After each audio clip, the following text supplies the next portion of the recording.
नमस्कार, मैं जय सिंह कृष्णराव जी चौहान। मेरा जन्म 9 अगस्त 1979 में हुआ। 18 महीने के ऐज में मुझे एक डॉक्टर के गलती के वजह से दिव्यांगता आई और वो दिव्यांगता में मेरे दोनों पाँव, एक हाथ और गर्दन, ये चारों चीज़ें जा चुकी थी। एक डॉक्टर ने ट्रीटमेंट किया जिसमें मेरा हाथ और गर्दन वापस आई, किंतु पैर कंबर से ही चले गए। मैं 18 साल तक का घर में ही रहा। मेरे भाइयों के साथ में, बहन के साथ में मैं पढ़ाई घर में ही करता था और ऐसे दिन जाते गए। मुझे ज अगर कहीं पे भी जाना रहता था, तो मम्मी जी मुझे अपने गोदी में उठा के और 18 साल तक का जब मैं घर में रहा, तो मैं हमेशा गैलरी में बैठा रहता था। गैलरी में बैठ के मुझे हमेशा जब मैं नीचे देखता था, लोग आ रहे, लोग जा रहे, कभी मैं आसमान में भी देखता था और मुझे ऐसा लगता था कि मैं उड़ान भरूँगा और वो हमेशा सोच रहती थी। एक हमारे मोहल्ले में म्यूज़िकल चेयर स्पर्धा हुई, जिसमें मैंने पार्टिसिपेंट किया। पार्टिसिपेंट करने के बाद में मुझे कुछ लोगों ने मेरे दिव्यांगता पे चिढ़ाए कि ये जीत सकता है क्या? मुझे हाथ में चोटें आई, पैर में चोटें आई, किंतु वो स्पर्धा मैं प्रथम क्रमांक से जीता और उसके बाद में जीवन में मैं हमेशा ही जीतते रहा।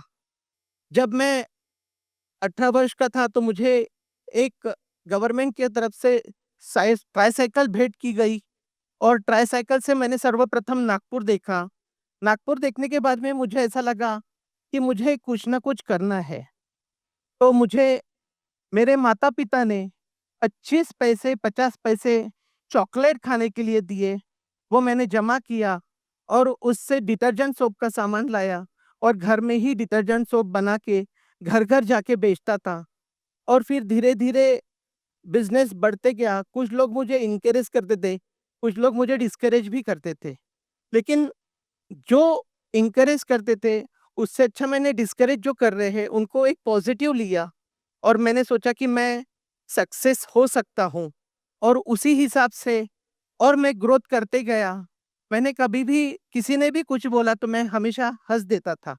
हँस के उनको थैंक यू बोलता था और ये होते-होते हमारा छोटा-सा बिज़नेस धीरे-धीरे बढ़ने लगा और फिर मैंने एक बैंक की तरफ से एक लोन का एप्लीकेशन किया और वो जो लोन है उसमें से सिर्फ़ मुझे 20,000 ही मिले। किंतु 20,000 मेरे साथ में एक इंसिडेंस हुआ जिसमें पूरा 20,000 निकल गए। मेरे दिन वैसे की वैसे ही थे। मेरे पास में कुछ दिनों के बाद में बैंक के लोग रिकवरी के लिए आए और मैंने उनको कहा कि सर, मेरी पैसे देने की इच्छा है बट मैं अभी दे नहीं सकता। आप कुछ दिन रुकिए, मैं इंटरेस्ट के साथ में आपके पैसे दूँगा। बैंक ने कहा, आप इतनी ईमानदारी से बोल रहे हो, तो आप दे सकते हो और मैंने उनको 1 साल के अंदर ही पूरे पैसे विथ इंटरेस्ट दिया। उसके बाद में बैंक को मुझ पे विश्वास हुआ और बैंक ने मुझे फिर से 1.5 लाख की सीसी लिमिट दी। 1.5 के 3 की, 3 के 6 की, 6 के 10 हुई और इंडस्ट्री धीरे-धीरे हॉस्पिटल्स और इंडस्ट्रियल सप्लाई में हम लोग आ गए। एक बड़े पैमाने पे हम लोग आ गए। मुझे आपको बताते हुए एक थोड़ा-सा दुःख भी हो रहा है और एक उसको अच्छा भी हम पॉज़िटिव सिंबल भी क बोलेंगे कि 5 मई 2010 को मेरी कंपनी को आग लगी और मैं सामने बैठ के पूरी कंपनी को जलते हुए देख रहा था। मेरे वर्कर्स मेरे पास में आके बोलते, "साहब, ये क्या हो रहा है?" मेरे दिमाग में और एक बात आई कि मेरा इन्वेस्टमेंट कितना था, तो वो सिर्फ़ 25 पैसे, 50 पैसे जमा करके जो ₹200 थे, वो मेरा इन्वेस्टमेंट था। वो ही मेरा जला है, 200 का ही नुकसान हुआ है। ये सोच के मैंने फिर से एक शुरुआत करने का विचार किया। मुझे कुछ पॉलिटिकल्स लोग भी मुझे मिलने के लिए आए और उन्होंने अच्छे बड़े कुछ लोग थे और कुछ सामाजिक लोग, तो उन्होंने मुझे कहा कि हम आपको ये बड़ा अमाउंट देते हैं और आप ये इंडस्ट्री वापस से शुरू करो। मैंने उन्हें बड़े ही विनम्रता से हाथ जोड़ा और कहा कि सर आपके पैसे की गरज मुझे नहीं है। आप आए, मुझे पूछा, इसके लिए बहुत-बहुत धन्यवाद। उन्होंने मुझे कहा कि लोग 1-1 2-2 लाख भी लेते हैं और आप इतना बड़ा अमाउंट नहीं ले रहे। मैंने उनको उस वक़्त शब्द दिया था कि आज 2010 है, आने वाले 3 साल के अंदर ये इंडस्ट्री बहुत यानी एक 10 गुना बड़ी इंडस्ट्री होगी। तो 10 गुना ही नहीं मित्रों, ये इंडस्ट्री करीबन 150 गुना बड़ी हो गई। आज मेरा जो इंडस्ट्री है, जो अगर हम देखिए 1999 में जो शुरुआत हुई थी, आज 25 साल पूरे हो गए और इंडस्ट्री बहुत बड़ी ग्रो हो गई। एक प्रोप्राइटरी फर्म था। प्रोप्राइटरी फर्म वो अभी प्राइवेट लिमिटेड फर्म हुआ है और प्राइवेट लिमिटेड के साथ में साल डेढ़ साल के अंदर वो लिमिटेड कंपनी होने जा रही है और आईपीओज़ उसके आने जा रहे हैं। एक्चुअल में दिव्यांगता, ये शारीरिक दिव्यांगता कुछ भी मायने नहीं रखती है। ये हमारी सोच दिव्यांग नहीं रहना चाहिए। अगर हम सोच दिव्यांग रखते हैं, तो मुझे नहीं लगता है कि हम कभी सक्सेस हो सकते हैं। आज मध्य भारत की सबसे बड़ी ऑयल रिफाइनरी ये हमारी खुद की है, जो गवर्नमेंट सप्लाई, इंडस्ट्रियल सप्लाई और बहुत सी जगह पे ये बड़े मात्रा में सप्लाई करती है। विशेषण है, ये इंडस्ट्री में जो ऑयल आ रहा है, इसे पहले फेंक दिया जाता था, इसे जला दिया जाता था, जिसके कारण इससे कैंसर होने की मात्राएँ भी बढ़ रही थी। ये पॉल्यूशन के लिए भी बहुत अच्छा इनिशिएटिव था, क्योंकि अगर वो ऑयल जल रहा है या वो ऑयल रास्ते पे फेंके जा रहा है, वो हज़ारडस वेस्ट ऑयल में आता था। तो हमने ये सोचे कि हमने वेस्ट इज़ वेल्थ कर सकते हैं और वेस्ट इज़ वेल्थ करके वो ऑयल को पुनर्जीवित करके पूरा नया ऑयल मार्केट में ला रहे हैं और बड़े-बड़े कंपनीज़ को हमारा सप्लाई है, जो एक बड़ी लेवल की जितनी भी हमारे देश में कंपनीज़ हैं, उनको सबको सप्लाई मेरे तरफ से हो रहा है। ये एक मुझे आनंद लगता है। इसलिए मुझे बहुत से अवार्ड्स भी दिए गए। 2 अवार्ड्स यानी राष्ट्रपति, जो प्रथम महिला राष्ट्रपति और द्वितीय महिला राष्ट्रपति यानी 2007 और 2023 में मुझे सर्वश्रेष्ठ दिव्यांगजन नेशनल पुरस्कार से सम्मानित किया गया।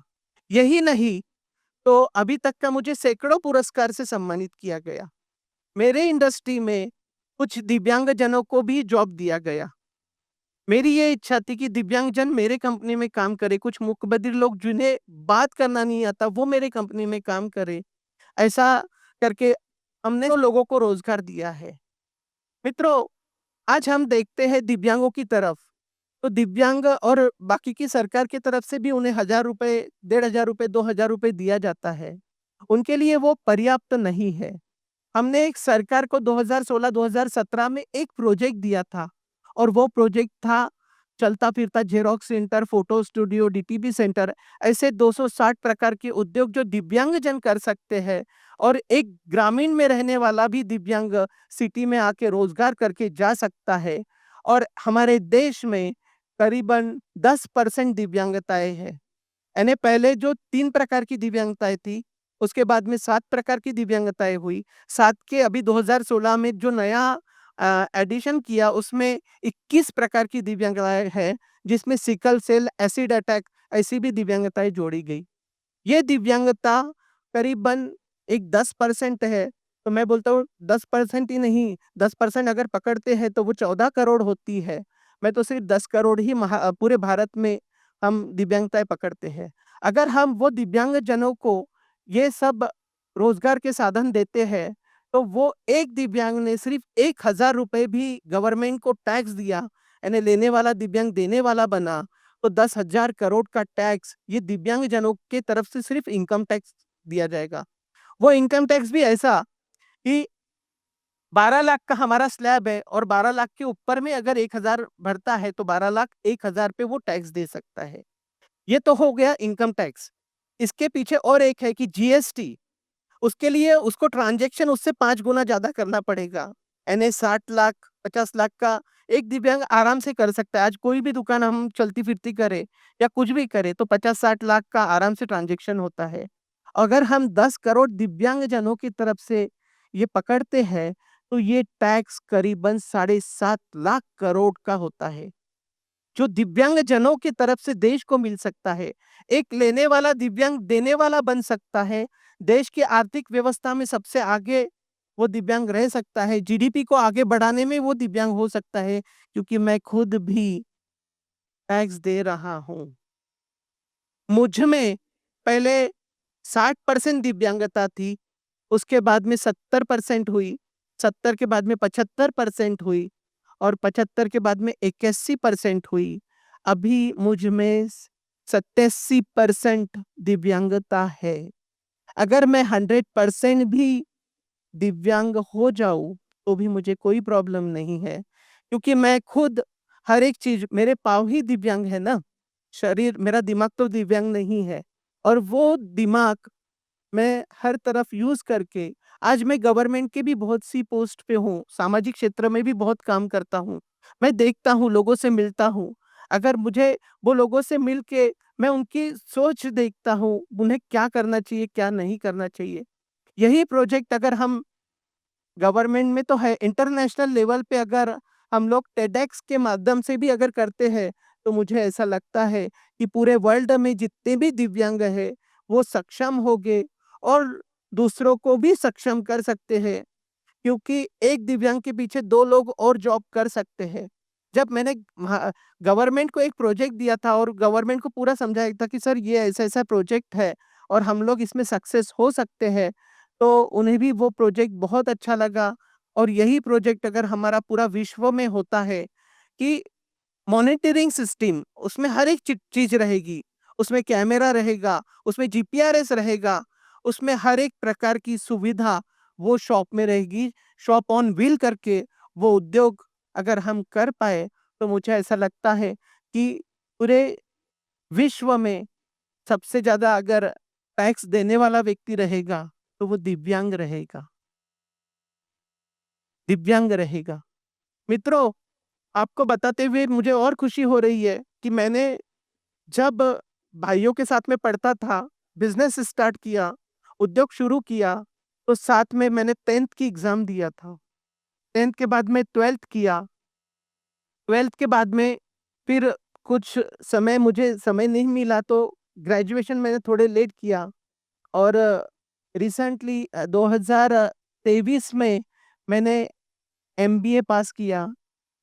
बस जो थ्योरेटिकल था, थोड़ा-सा ज़्यादा दिमाग ज़्यादा चलता है, उसके ही हिसाब से मैंने ये सब किया। लेकिन मेरा एक ही कहना है कि जीवन में कभी हार नहीं मानने का। मेरी खुद की जो शुरुआत होती है सुबह की, मैं सुबह 5 बजे उठता हूँ, व्यायाम करता हूँ। व्यायाम करने के बाद में फिर जिससे भी मिलना है वो मिल के मुझे रात को 1:30 से 2 बजते हैं सोने में। और मैं चाहता हूँ कि मैं हमेशा ऐसे ही फिट रहूँ और फिट होके सबके लिए सेवा करते रहूँ, काम करते रहूँ। और भी बड़ी इंडस्ट्री हमें लाने की है, विविध क्षेत्र में हमें जाना है, क्योंकि इंसान को वही के वही नहीं रहना चाहिए। अगर इंसान वही के वही रहता है, तो वो कभी भी सक्सेस नहीं होता है। और ज़्यादातर मेरा जो विचार अभी चालू है दिव्यांग क्षेत्र में दिव्यांगों को रोज़गार देने में, क्योंकि गवर्नमेंट जो दे रही है 1000, 500, 1500, 2000, इससे उनकी जीविका नहीं चलती है। अगर हमें सही में करना है, अगर सही में देश को आगे बढ़ाना है, तो उन्हें रोज़गार देना बहुत ज़रूरी है। यही बात मैं आप सभी के साथ में कहूँगा। और मुझे टेडेक्स अवंतिका यूनिवर्सिटी ने इनवाइट किया, इसलिए मैं यूनिवर्सिटी का बहुत-बहुत धन्यवाद करूँगा। नमस्कार।